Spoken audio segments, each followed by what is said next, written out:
My name is Ted Spencer. I have been working with Drupal since I don't know what date, but I could tell you it was 7.5 was my first installation. So, and I work sporadically in Drupal, I've built a few websites along the way. I now run a not-for-profit that is just in its sort of startup mode. It's called Voters Pledge. So what you're going to hear today are my ruminations and advice about when, especially for the kind of people that like to be the jack of all trades, the ones that are doing everything yourself, working with other people if you can, but you don't always have them. You need to know a little bit about a lot, but mostly you need to be a master of your business area. You need to know what you need to get your site. I mean, you need to know what you want your site to do, and basically what needs to be in the site. So another note about how I'm going to do this today, I'm going to rush through a lot of things. They assume a certain amount of familiarity with Drupal and possibly not very little familiarity with Drupal 8. So those of you who know 7 and are in the process of learning 8, that's kind of where this grew out of. I'm only going to talk about Drupal 8 as far as solutions and building and whatever, but I'll make reference to how some things are different from Drupal 7. Please feel free to stop me along the way with questions or whatever, and I hope if I go fast enough that we'll have plenty of time to go back and fill in gaps with what you want. I also have a special bonus Easter egg section in the middle late part of this about a content type called H5P. Has anybody heard of H5P before? Ah, okay. Well, I'm going to do a demonstration of it. It's a web component type of library, sets of libraries. They do wonderful things. But anyway, let's go on. And first, I told you I'm a sort of a jack of all trades, so I even sort of did my own logo for my organization and tried to animate it just with PowerPoint.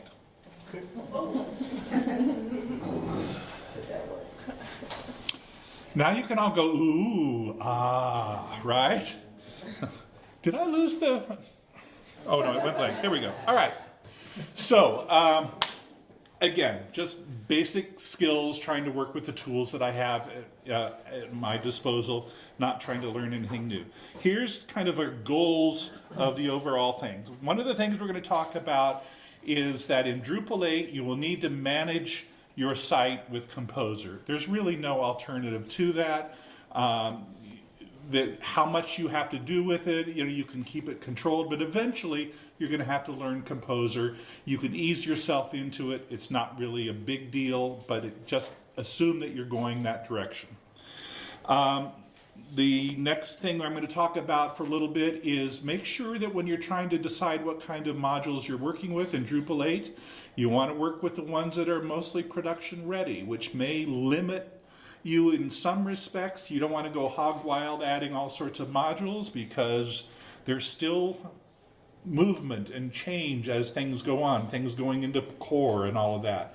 So you want to kind of keep a light touch with how deeply you invest in various different solutions.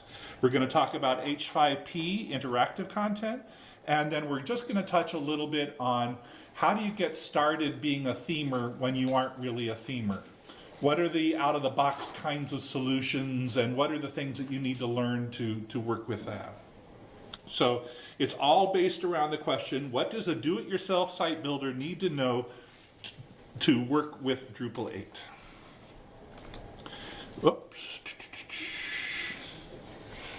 All right. So here's kind of my outline. We start with requirements. It's where you always need to know. What do you need for your project? Now, this is always, for a do-it-yourselfer, this was going to evolve. What you think are your requirements when you first get started may evolve a little bit and you change your mind. So keep that in mind. We're going to do the install with Composer, find modules. We're going to look at H5P. We're going to talk about the ultra-agile approach of prototyping and testing and implementing and tweaking and just kind of tweaking as you go. And we're going to talk about the support a little bit with Slack and meetups and issue queues and things like that. And we'll just move on from that. Okay, initial requirements and first draft. When there are three sorts of things that you need to understand in terms of your content strategy and so forth. There is a content component to your site, which is essentially what Drupal is all about, a content management system, right? CMS. It's all about the content, but it's also all about the users. I happen to have a PhD in communication, and one of the first things you learn about communication is that the communication model is that you have a speaker and you have a listener and you have a message that the speaker sends to the listener. So you have to have a comprehension side as well as a content delivery side. Well, it's the same thing with websites. The website has content, but it's got visitors that have to be able to read it. So you have to think about your content on two sides, not only the side of how you house the content, but how is it being, who are the users who are coming to see it? What do they already know? What are they looking for? And then, of course, presentation is how do you sort and coordinate and organize and structure and present the material for people to do that. Presentation will always come after you know the answers to the questions of content and users. Okay, now in terms of going through your own personal development stages, one of the first things you need to think in terms of these things I have in vertical for each of the three sections. What do I need now? What do I need soon? And what can I add as business goes? This is part of that agile, ultra agile, do-it-yourself approach. Start with something, get your website up, static content, your about pages, who are we, what do we do, what do we hope to do? If you have a demo of something that you want to do to illustrate what your content is, get that up quickly. That also gives you something other than lorem ipsum content to work with in your development stages. I never work with the lorem ipsum, I never work with dummy content.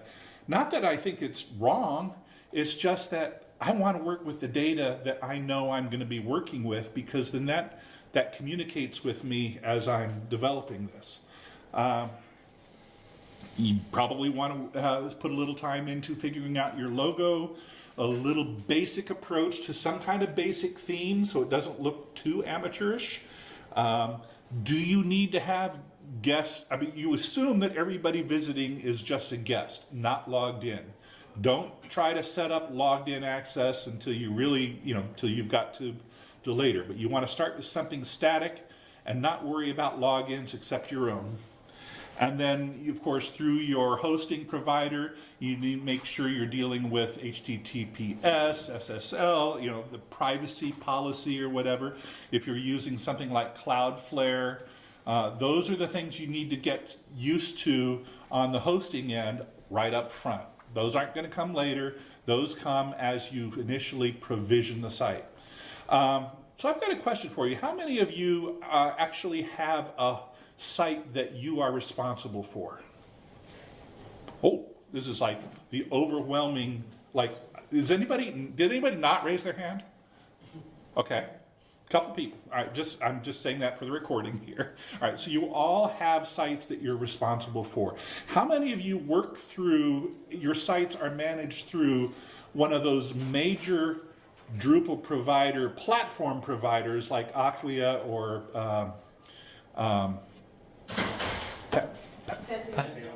yeah, that's the one I want. How many of you, now mine go through just a run-of-the-mill ISP. I work with Green Geeks. So basically they give me my own little slot and then I go and put whatever I want in. So some of the all the PHP stuff comes from them, but I have to configure it if I need to configure it. How many of you work, we'll start with the big ones where you have this whole platform all set up for you and you say, give me a Drupal 7 site or give me a Drupal 8 site. How many of you do your own building of your sites through your own, okay, that's most of you here. Okay, good. That's kind of the situation I'm coming from. And like I say, these are things that I can't tell you about. That's too deep into the architecture part. But as a do-it-yourselfer, you do have to know those basics about working with your provider around the provisioning of the site, the security of it, and the traffic, the Cloudflare, and things like that. Then for my Voters Pledge needs, I said, okay, what do I need soon? Well, I've got to start working with events. And the goal of this group is to do programs where we provide educational content in a kind of question and answer format. Think of a quiz program, a quiz. I grew up in the age where they had the College Bowl television program every Sunday afternoon. Through the year, the different universities would send their team of 4 people, and they would be on their desks on one side, another side. They had the buzzers and the question. They buzz in with a toss-up, and then they have a bonus question or whatever. And then from week to week, the winners, you know, it was before Jeopardy. All right? Well, think about that kind of thing, only I'm flipping it around where everybody in the audience has a phone in their hand accessing the site.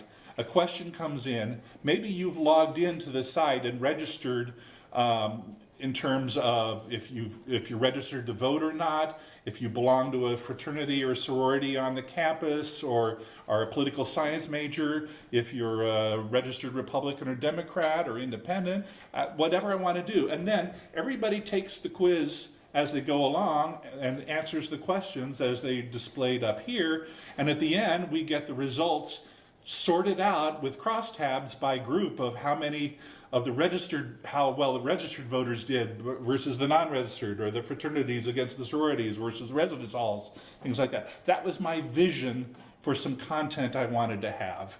So I needed to have quiz questions. I needed to have a way to organize them into something that I'll call lessons for the moment, and I need to have events in which they were packaged to present. I needed, as a nonprofit, to have a way for people to donate to the organization.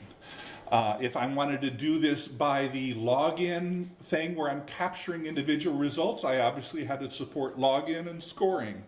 And if I wanted to be able to build into some kind of social media interaction to publish this, or even try to push out questions by social media as fun things, that was a possibility. And I also knew that probably I would need to upgrade my hosting from just a $4 a month thing. If I was going to have a lot of people logging in, 300 people, 500 people, an event, I'm probably going to need more resources to serve it up. But well, I didn't know how soon I would need that. Then as business developed and I had funding or time to put into it, I would worry about improving the theming.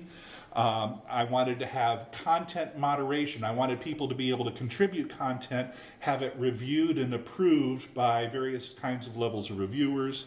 I wanted to be able to import and export content from this site to other copies of the site, move it around.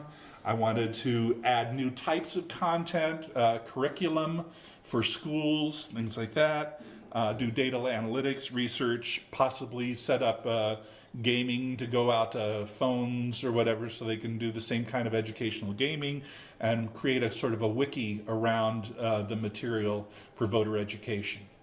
The whole scope of my content I'm dealing with is not where do I go to vote or which policy is best, but what do these policy terms mean? What does it mean to have boots on the ground? What does it mean to have a budget deficit?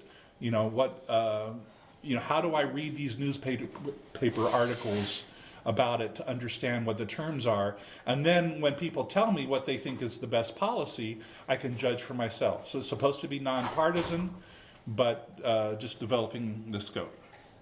So underneath all of this is the idea of that whenever you can, stay simple and then build from what you already got or from what you already know. Tackle the things as you go along. Don't try to bite off a big thing at any one point that's going to grind you to a halt. Okay, so a sense of the data model. it helps to get an idea of how your data is going to be organized on the site, because this comes into the early decisions you're going to make about what's going to be a taxonomy and what's going to be a content type. So let me get nods of your head if you know exactly what I mean by deciding between taxonomy and content type. Now let's see the crossing of your eyes if you're not sure and you want me to explain, okay? So briefly, and this really hasn't changed from Drupal 7, taxonomies are the kinds of things that are typically static. You don't have to update them very often. So for example, when you have an address module that has a list of the countries around the world and their country codes, those are very natural kinds of things to have in a taxonomy. They're easy lookups. They don't need to have a lot of fields that develop things around them. You don't have to manage them on a day-to-day basis. But if I have to add a new event every day of, where do I have a new event or program going on? That's obviously a content type.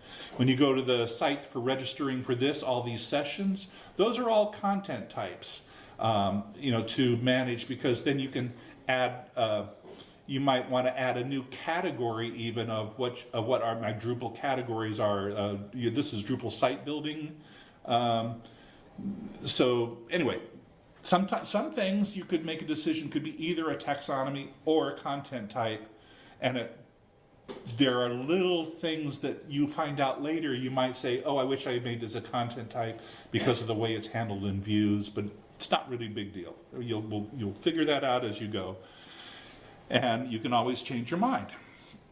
All right, so what I needed is interactive content where where questions are being presented and people would select an answer. And I needed to have that content that could have tags or attributes on that content so I could decide what's the difficulty level, what's the content area, if I want to sort them by categories, if I wanted to indicate whether or not it's a trivia question or not. I keep for myself the idea that trivia means you don't need to know this to be a voter, but it's fun to brag about it if you're at a bar, right? So if I'm doing this as an event at a bar, you get a lot of points for a trivia question getting right, but if you're going to a high school thing or whatever and you want to see how well they know their civics, you might throw those questions in, but they get 0 points for getting it right or wrong. It's just the fun, okay, here's the bonus thing. You get your most points for knowing the things that are important for voting. Static content, articles, if there are articles that I'm pulling in about people's understanding of what's happening in the world of voter registration or whatever, media links, those are static. The users and the groups, I have individual users that can log in, but I also have to have groups so that if I'm having, and I don't mean organic groups or something like that, I just mean I have to have a content type that covers organization. So if I'm doing an event at Tufts University, I have a node for Tufts as the host of that event. If I want to have groups at Tufts that are competing against each other or sharing in it, then I have to have organizations at Tufts that are part of Tufts. So there's a hierarchy that I have to think about within my organizational structure. I have organizations and sub-organizations. And then I have the participants that may belong to various different organizations. So at the user level, they need to have references to those organizations. And then finally, I'd hoped that eventually I'd get to some crowdsourced content, which is where I get with the wiki area, but I'm going to leave that aside for right now. In terms of exporting this content, I figure there are various different ways that I might need to send this out. I'm going to skip over that part right now and not really talk about that. So now I'm getting to the point of where I need to start building my content types on my site. So let's say I'm provisioning a little demo site for myself here, or I'm scoping out on paper what this is going to look like. I've got a content type that's going to cover my organizations that I have listed under groups of people that are my customers. So again, these, and then I'm going to have users that I have to figure out what they're going to be doing on the site.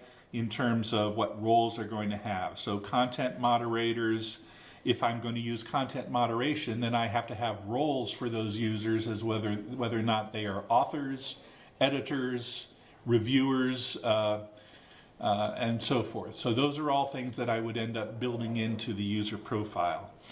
The events themselves, I might want to know things about the users if they're belonging in order to score them.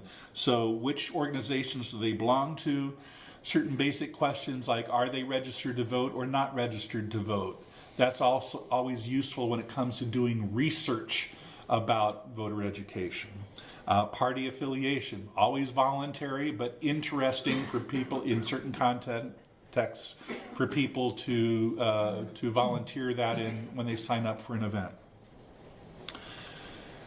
All right, so this may look familiar to you. This is beginning how I would set up an event. This is not what I ended up having later, but this was an initial stab at it. So I had an event type, or a content type that I called event. A description of the event would go in the body field. What is the date that the event would be held? So I needed a date field. Who was the organizer that I'm working with at that event? So it would be a logged in user that I've been working with in advance, so we can communicate that way. What is the institution that is the sponsor of the event? And then are there various members working with the organizer on the event? So I have a series of members. So this is just an example of setting up a content type. I'm sure you've all done that sort of thing before. Here's an example of challenge question was my original approach to how I would try to build my challenge question. And I'll show you in the next slide how well, let's go to the next slide actually. Oh, I guess I have it hidden. Never mind, because it was old stuff. Okay. Challenge question. So I thought, well, I'll just build my own content type that'll have a question, and it'll have several answers. One answer that is a field for correct answer, and a field with multiple, that I could have multiple iterations of for incorrect answers. And then I would just find a way to display it with views. And then I found another solution through H5P, which I'll show you in a little bit. But that was my first way to start building it, and I ended up changing my mind. That's kind of the way do-it-yourself works, because I found a better way. So I also, well, let's see, let's go on here. Here is a picture of content moderation and workflow, which I disabled for the time being, because right now I'm just using with the content for myself. But has anybody seen content moderation before in Drupal 8? All right, is it out of experimental now? Is it stable? It was experimental in around 8.3 and 8.4. I think it may be stable in core. I'm not sure by 8.5. If not, it's probably certainly by 8.6. It did work pretty well as far as I could tell.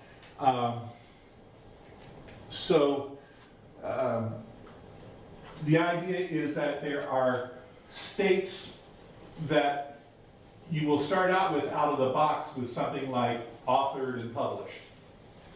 And then you, as the administrator, can add additional states that you want it to go through.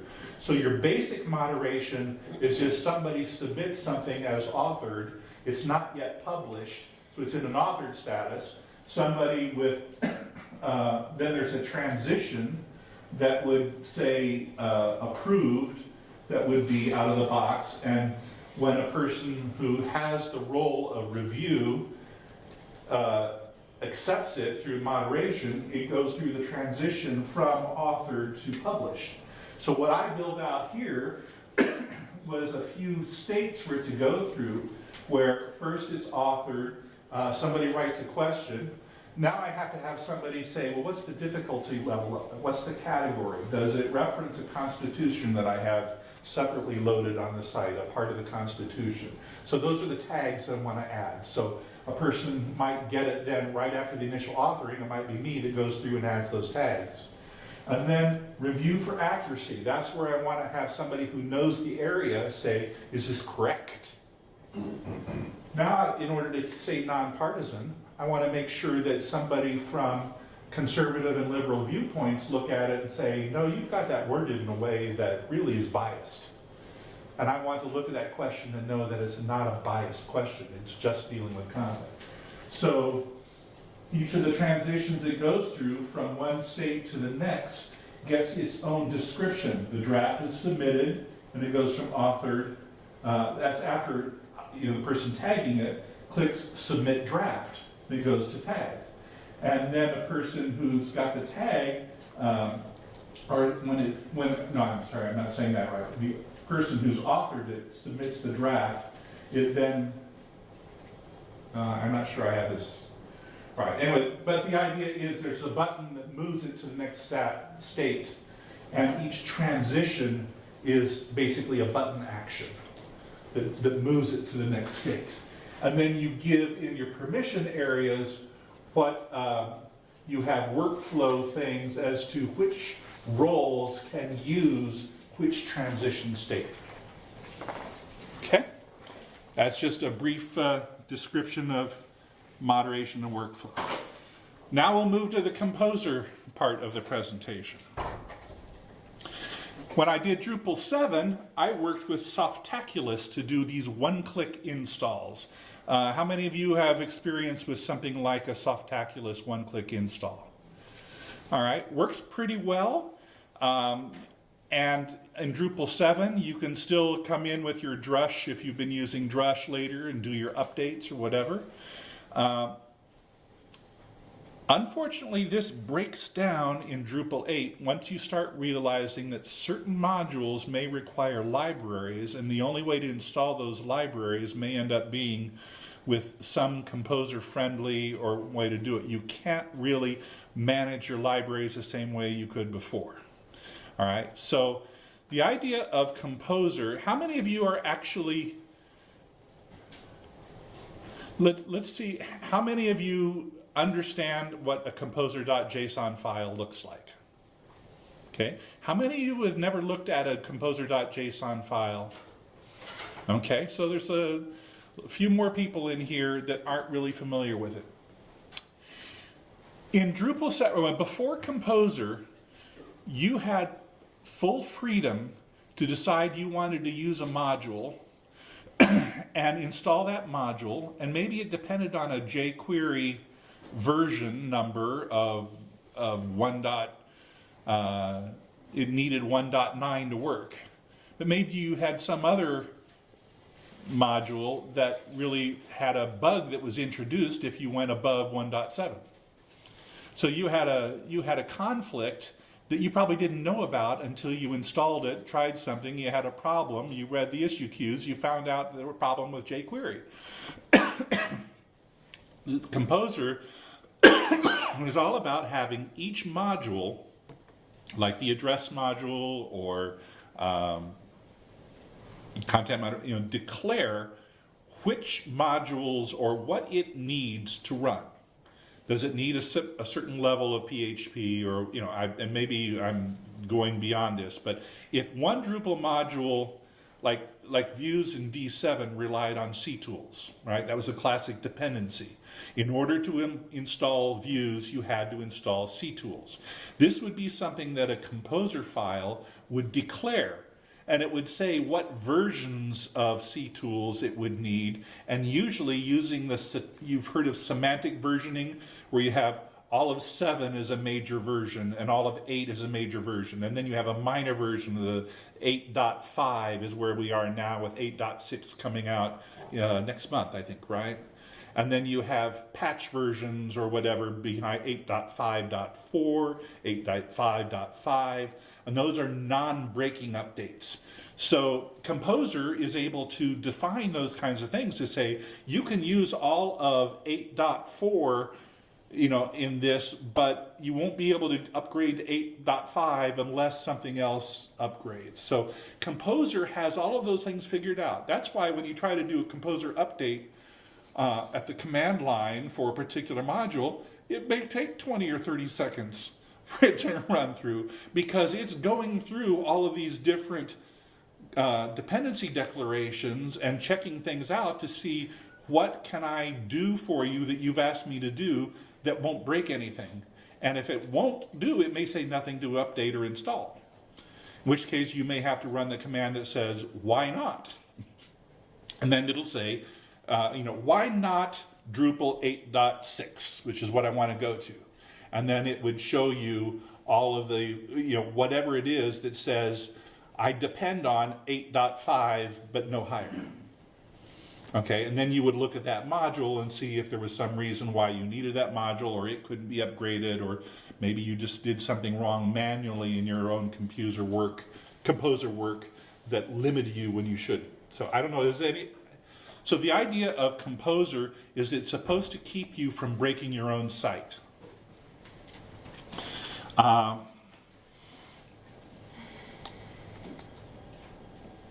So this is the slide that talks about that. So let's talk about an example. If you want a hot dog and a beer, you might say in your Composer command, require hot dog and beer.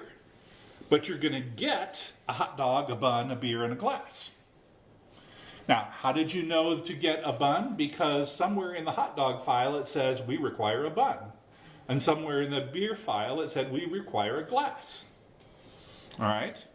Now, if you said require beer, 12 ounces, it says that that means that your glass has to be at least 12 ounces. You can't get a smaller glass than that. So these are the kinds of things that Composer is designed to figure out for you.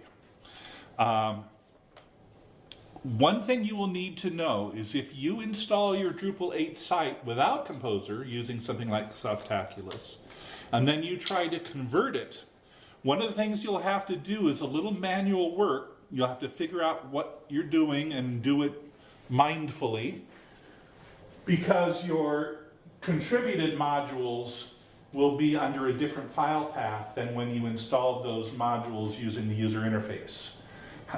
You all know about, you probably installed modules in Drupal 7 by just going to the admin interface, add new model, you paste in the path with a tarball, and it would install it for you. If it would install those under a different path here, in Drupal 8, I'm using Composer, you will typically have this subdirectory called contrib that all of those contrib modules go into.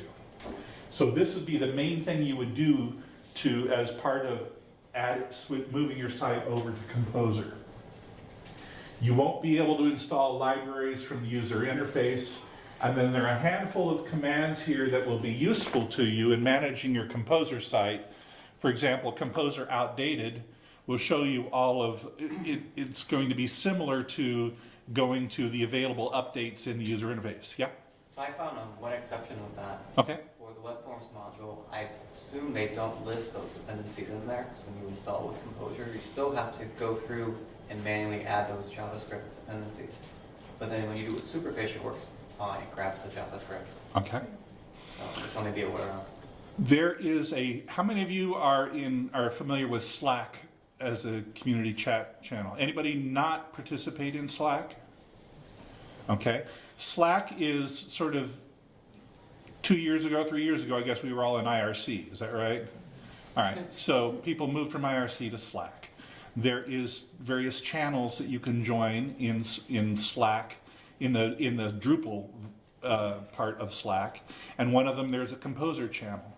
That Composer channel is very useful for exactly the kind of thing you're talking about, where if you find something not working as you expect it to, ask the question, and some of the people in there, like Mixologic or whatever, who do so much with Composer, will ask you a few follow-up questions, and they may find there's a problem with how that project is working with their things, or they may even find a bug with Composer. I found that to be a very responsive group, and so when you find those buggy things that aren't working right, check with somebody, and it may be a simple fix that they just needed people to alert them to. And it may not be their project, but they may put an issue in to that project to get something to fix. Wish I knew that before. Okay? Hey! That's why we're here.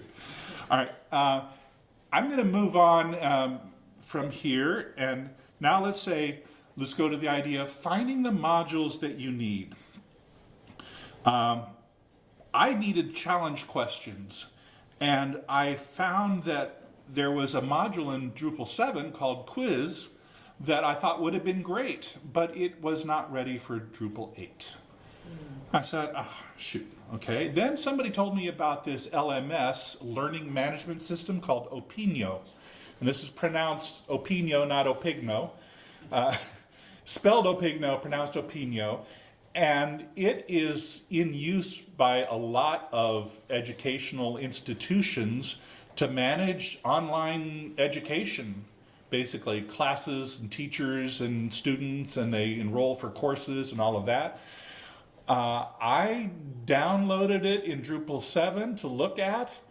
Boy, there's a lot of bloat in there. There are modules that were in alpha version that were part of that distribution that hadn't had a patch update for 2 years. And I thought, that's a red, that's kind of a red light for me that says, you want to be careful if you want to go down this way. Now, they told me in Opinio that they were readying a Drupal 8, beta that was in alpha, whatever. And I thought, well, I'll maybe take a look at that. But one of the things I found, and this is part of being the detective, the sleuth, I found that in their notes about what they were going to do with Drupal 8 is that they were going to move almost everything from these old quiz module and various other module types to the H5P content type. So I thought, I wonder what this H5P is. I went and took a look at it, and turns out that I was going to be able to just grab the H5P module, which was ready for Drupal 8, and use that by itself and build my own views and so forth for managing the coursework, the organizing it. All I needed was the module to deliver the content type for the actual question. So I looked at H5P, and it used something that I'm only now beginning to learn the terminology of what it is. Web components. How many of you are familiar with a web component? Okay, have anybody seen a session on HAX? Headless Authoring Experience? Is that what it stands for? The X for experience. He cheated on the acronym. He gave a presentation lately. The idea of web components, have you ever seen those things where you go in and you play the old concentration game, the picture matching? It's got the upside down tiles, and you click on 2 to find the pictures that match, and when you get the 2 that match, they go away, and you have to work with the ones that are left. That's available as a web component, meaning that it's like a JavaScript kind of thing that will have, or it's like something that you can just put serve up on your page, and it's managed in your browser. So as each time you click on those different windows, you're not sending things back to your site. You're working with the browser. It's a component in the browser that manages the states and the transitions and whatever until it's done. So they all have their own. If the library that is serving up that piece of content has its own theming, and it says delivered in iframe, and I know when I've mentioned iframes to people before, they get all worried or whatever. When I mention web components, they don't seem to be as worried. I'm not sure I know enough about iframes and what their problems are to know what the issue is, and I'm ready to learn more about that. So if you guys know more about why this may or may not be a problem, then great, let's learn. But I also found that H5P was responsive, so that if I had a question, I could do it at the desktop level. It would cover the whole screen, but I could also pull it up on my phone. And I'll give you, in a minute, I think, I may give you a place where if you want to pull up your phones, you can go to my site and see an example of one of these questions that's right there and ready for you. So here's my little chart about how I ended up with H5P. It just sort of reiterates the problems I had with things that were Drupal 7 ready, weren't necessarily Drupal 8 ready. So this is one of the things you'll always have to do as you're exploring moving to Drupal 8. What am I going to use going forward? All right, h5p.org. Here is an example of a question. When voters elect a U.S. president, how long is the term of service? H5P is installed as a module, and it actually has two modules with it, an editor module also for how you add content. You can either import the content by just importing a .h5p file that already has the content there, or you can build it using the editor in Drupal. You create a content type, and in Drupal 8, you just add a field that references the H5P content type. So the rest of your content type can hold your title of what the question is, a description about it. It can hold your tags as the difficulty level, anything you want to do about this.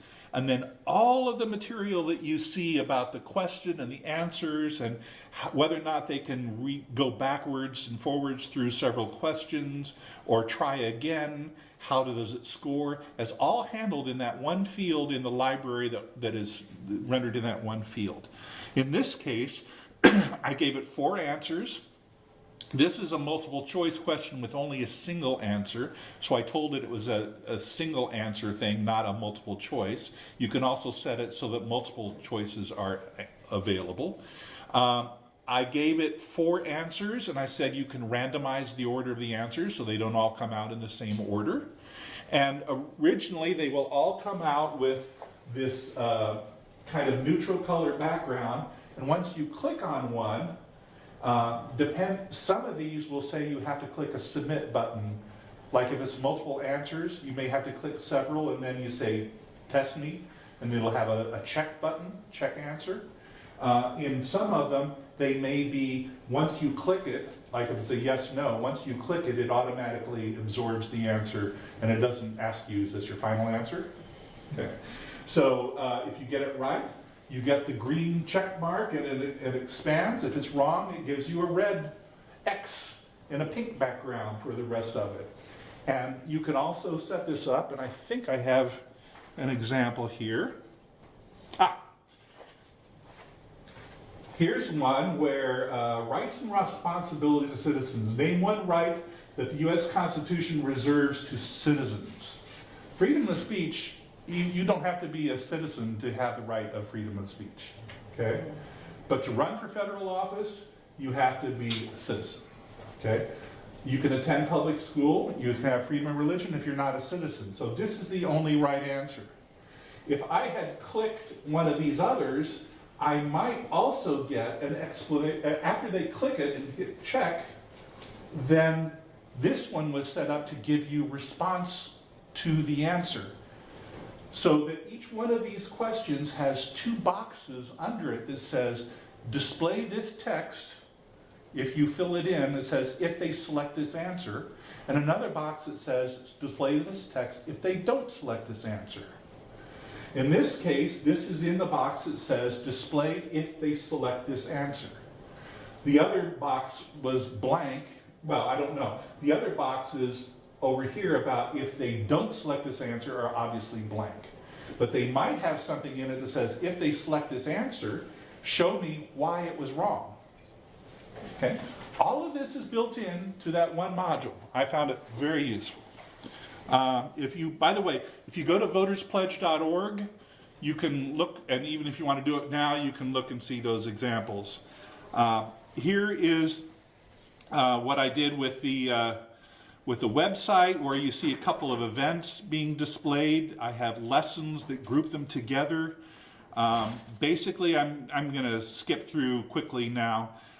Say there's you really will want to be an expert with views if your site is complex with content.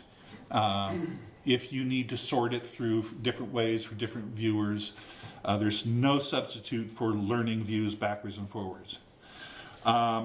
Here's an example of a card I made in views where I have, or a view here, where I have a card with a topic of information security and a body field that gives some general information about it.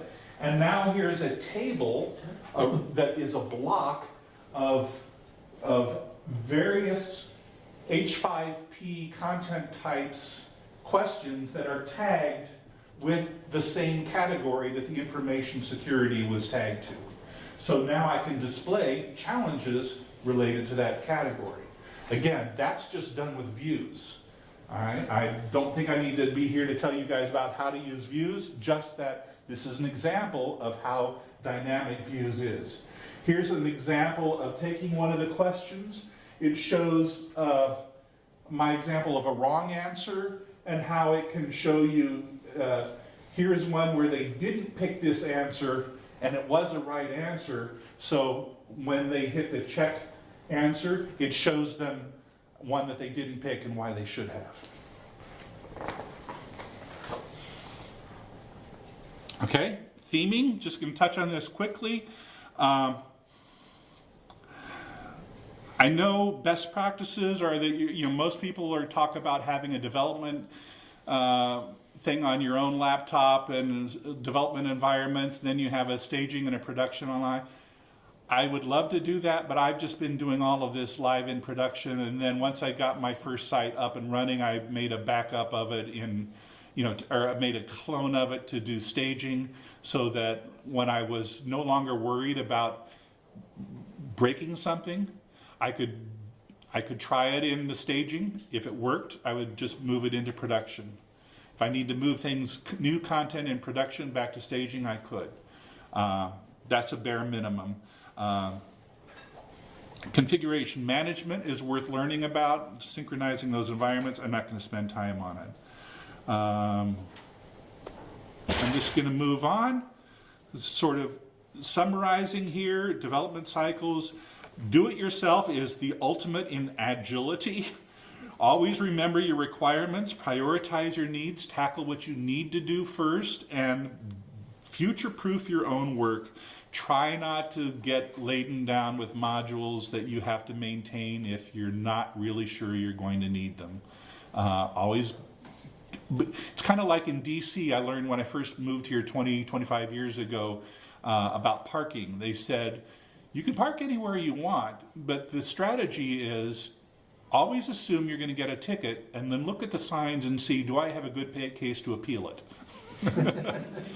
So if you add a module or something like that, or you're going to set something up, you ask yourself, if I want to undo this, can I undo this? Is it not a big loss with work? If so, then be intrepid.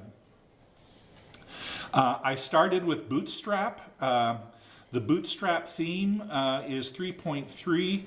I keep hoping that they're going to finally get support for 3.4. For Bootstrap 4, because I want to use those cards. But not in the Bootstrap theme. There's a Bootstrap Barrio theme that supports Bootstrap 4. But and there's a Views Bootstrap module that extends the Bootstrap theme well, so that you can pick your grid views and so forth. But no matter what you do with your theming, you're going to have to learn some details. You're going to end up having to do some theming type work. There's some things you can do right out of the box, but and I always am searching for, when can I use a solution that's right out of the box, that is elegant and future-proof, but I don't always find something. This presentation will be loaded up here. I don't want to get too much into it right now. There's one more thing I needed to add, a way for people to donate, and I stumbled upon Donorbox. Donorbox doesn't even need a module in Drupal. This is a thing where you go to You go to Donorbox, set up an account there, you configure the page that you want, in this case by adding text and donation amounts and whatever. When you're done, they'll give you a piece of text, basically an HTML paragraph, and you go and create a basic page in Drupal, paste that in there into your basic page, and put it on your menu with the basic page or whatever, and the basic page essentially goes to your Donorbox page and pulls the information out. And then if they want to donate, they're going to Donorbox through your page to do their donation. You're not supporting the payment module. You're just doing a page that is the window to get them, and it's all nicely themed using Donorbox. So to me, that was so elegant and so simple and exactly the kind of thing that I wanted to work with as a do-it-yourselfer. If later I get into handling a lot of donations and stuff and I need to, there's some reason this isn't good enough, I'll move on. But to me, this seems very durable for quite some time. Okay, lessons learned. One more thing I was going to mention, media in core. Media in core is going through a lot of change and a lot of stabilizing. My suggestion is, if you're working with Drupal 8, try not to commit yourself to very much when it comes to, use the media in core approach, but don't try to avoid committing yourself to a lot of the media browser stuff and all the stuff for how you're going to manage your assets until 8.6 gets here and you start seeing core kind of standardize on simpler approaches. Because right now, when I was going to start doing some stuff, I found a trail of about 6 or 7 dependencies I was going to have to start doing and I said, no, I'm not ready for that. I'm using the content, the media types, but I'm just trying to manage things manually and not worry about being fancy until that. So when do you think 8.6 is going to be? It's next month. The release schedule, they're already on beta, right? Am I wrong? I think it's September is the official drop. The schedule for the core releases is very structured and well known and published out there at Drupal.org. So you'll be able to find that. Essentially, the next one after 8.6 is, I think, going to be 9.0, isn't it? I don't think there's an 8.7, but basically you get 6 months from minor version to minor version. No, I'm sorry.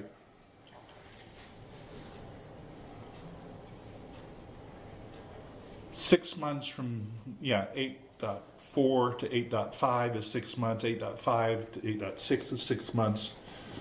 Right, because each one of those months drops you an 8.4.1 and 8.4.2, which are the patch fixes. Okay.